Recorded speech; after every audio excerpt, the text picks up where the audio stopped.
How can I learn to speak Shibal Korean fluently? Hello, language enthusiasts. Today, we're going to take a journey into a fascinating language, Korean.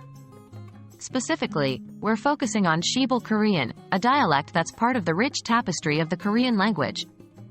Whether you're a seasoned polyglot or a curious beginner, you're in the right place to get a step-by-step guide to fluency. What is Shibal Korean? Shibal Korean is a term you might have heard, but it's important to note that it's not a distinct dialect or language variant.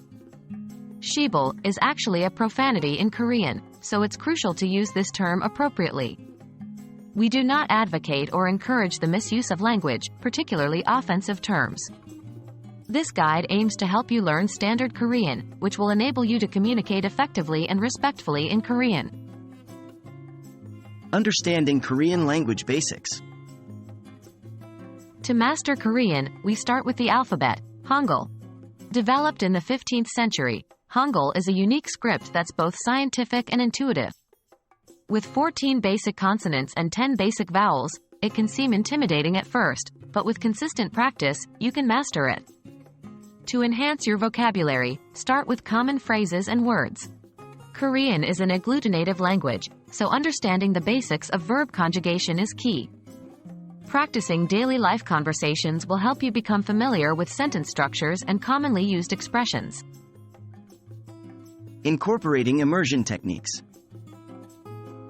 As with any language, immersion is a fantastic way to enhance fluency. You don't need to move to Korea to achieve this. By integrating Korean into your everyday life, you'll speed up your learning process. This can involve listening to K-pop, watching K-dramas, or reading Korean newspapers or books. Practicing pronunciation and listening skills. Korean has a distinctive phonetic system. Listening to and mimicking native speakers is the best way to grasp the sounds.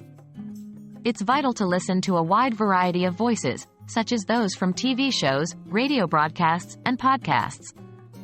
Remember, pronunciation is crucial.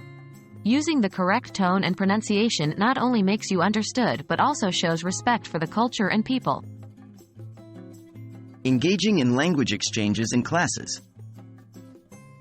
Lastly, consider attending language classes or exchanges. This could be a traditional language school, a university course, or an online language exchange with native speakers. Interacting with native speakers can provide invaluable practice and feedback. That's it, folks.